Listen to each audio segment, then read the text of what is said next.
Hi everyone, so this week I am going to be teaching the vocab for lesson 10 of Wordly Wise. The 15 words for this week are pretty easy, and just a disclaimer, I don't have a webcam, so it's just going to be the screen with the definitions for the video for this lesson. So the first word is amnesia. It means a loss of memory, usually caused by shock or injury, a gap in one's memory. This is a noun, so it's just the idea of loss of memory due to brain damage. So a good example would be a car accident, when someone gets in a terrible car accident, or if somebody, God forbid, falls off of a building and they hit their head somewhere and they get actual brain damage that causes amnesia, just to having the loss of memory due to brain damage. So the second word is appease. This is a verb. It means to bring to a state of peace or quiet.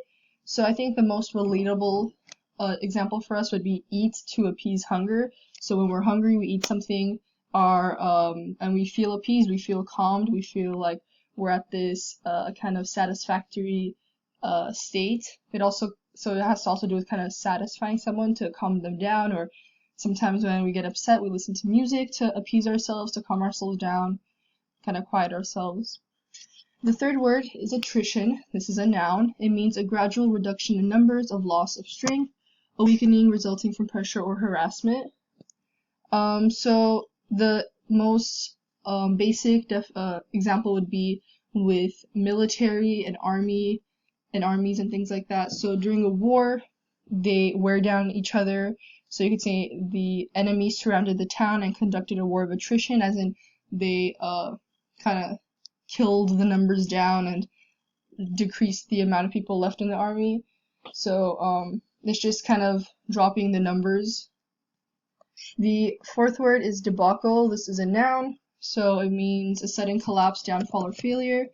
The easiest one would be a revolution ended in debacle, so it ended up failing, it didn't succeed, or when a petition is signed and it doesn't go through to get whatever it was trying to achieve. So that means that, it failed, it didn't go through. Again, a very easy word. The next word is defoliate. So this is a verb again. It means to strip a plant of leaves, thereby damaging or destroying it. So this is usually with like insects like caterpillars or moths or butterflies when they kind of eat at a leaf. So this image right here of the caterpillar eating a leaf, you guys can see all like the little holes it caused. So that's what it's doing, is defoliating the leaf. That's again like the most easiest term for that word. The next word is equestrian. This means having to do with horseback riding, one who rides horseback. This is a noun or an adjective depending on how you're using it.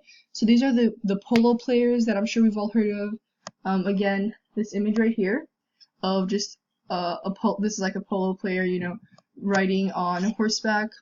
This is what they do. So you could say like an equestrian novel, about horseback riding, or equestrian skills that people end up developing when they train on horseback. So the next word is expunge. This is a verb. It means to obliterate or erase completely. So the best example I would say is to use it in terms of memory, to expunge a bad memory. So people kind of, when they go through sort of traumatic and horrifying experiences, they not usually, but some people have the ability to kind of oppress that memory into their unconscious mind, and that helps them to erase the memory completely, even though technically it's not, but they wouldn't remember it. Or to expunge fingerprints at a crime scene when somebody commits a crime. Sometimes they try to erase all of their fingerprints from everything, or they use gloves. So that would be the idea of completely erasing something. So the next word is hackneyed. This is an adjective. It means commonplace, trite, lacking force or significance because of overuse. So I think the best way this word is used is with a hackneyed quote, saying, or expression, or a hackneyed stereotype, as in like Armenians. All Armenians have big noses. All Armenians are hairy. This is a stereotype that's been used against Armenians that kind of is like when you hear it, it's like, oh, okay, whatever, because you've heard it so many times that it kind of loses its purpose and its meaning behind it. The next word is opprobrium. which means it's a noun. It means scornful treatment or contempt, especially as a result of disgraceful behavior. So the best example for this would be when Trump started making fun of the disabled reporter. He received lots of criticism, judgment, and hate, but he didn't receive it for no reason because he did do such a rude behavior. So it's just the idea of receiving judgment and criticism because of doing something so rude and dishonorable in kind of like the public eye like Trump did. So I think that's the best example to remember this word. The next word is proviso. So this is a noun. It means a statement that makes a condition, qualification, or restriction. So the best example for this word, I have an example here. It's saying that the national control of the railways was secured by a proviso that the directors must be of Italian nationality. So it's kind of an agreement, a condition that comes with an agreement. So it's when somebody says, okay, I'll do this for you if you do this for me. So if he asks him to, help him out study for a test, he's like, yeah, you help me study for my finals, I'll do your math homework for a week, type of like an agreement like that people make. The next word is sully. It means to soil, tarnish, or besmirch. This is a verb. Besmirch, to make dirty, which I hope most of us remember. Again, another very simple word. It's a good example could be kind of when you see a bike, an old rusted bike. It means it's been sitting outside. It's been, getting dirty. It's spoiling. It's rusting. It's kind of getting that dirty look. So another example is like if you spill like red wine on a carpet and it kind of leaves that stain and it kind of makes it, dirty in a way, kind of harder to clean. So it's just that exact idea of kind of ruining something by making it dirty. The next word is tactile. So this is an adjective. It means relating to or perceptible by the sense of touch. So just like we have visual memory, we also have tactile memory, which means when we touch something, we remember, our nerves, our like fingers, whatever it is, they remember what it feels like. So if you touch like this softest blanket in the world, when you feel something like that again, you'll remember that blanket. And another great example for tactile would be tactile symbols that are made for blind people. So because they're blind, their tactile memory and their sense of touch is much stronger than people who aren't blind. So there are tactile symbols created for them that I'm sure most of us have seen.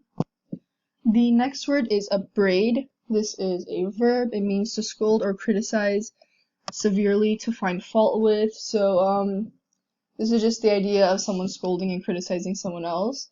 And I think this is the best one for us that's the most relatable is with our parents or teachers upbraiding us. So if you go out too late without telling your parents where you are, they're gonna criticize you, or if you don't bring home the grades that they expected you to bring, usually receive some sort of upbraiding or with teachers and expectations, all of that. So it's just the idea of being criticized and finding when someone finds fault in you, like, oh, you did something wrong, so you're gonna get criticized for it, type of idea. The next word is verdant. This is an adjective. It means green with vegetation, covered with green plants. So this is a pretty easy word. It's just something that's covered in green. So this picture right here of like in Vermont, the Green Mountains, it's covered in vegetation and greenery. Or this one right here, this is a railway that hasn't been used, so it's been covered in vegetation. The trees have grown over each other and kind of connected, creating this gorgeous little pathway kind of tunnel thing. And the last word is vertex. This is a noun. It means the point opposite and farthest from the base, summit.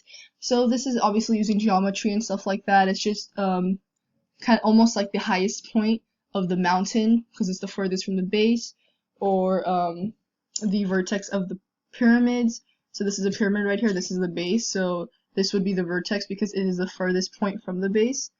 Kind of like the usually the highest point for something. So that's it for the Wordly Wise videos. I hope you guys understood these 15 words. And yeah, have a great day. Thank you for watching.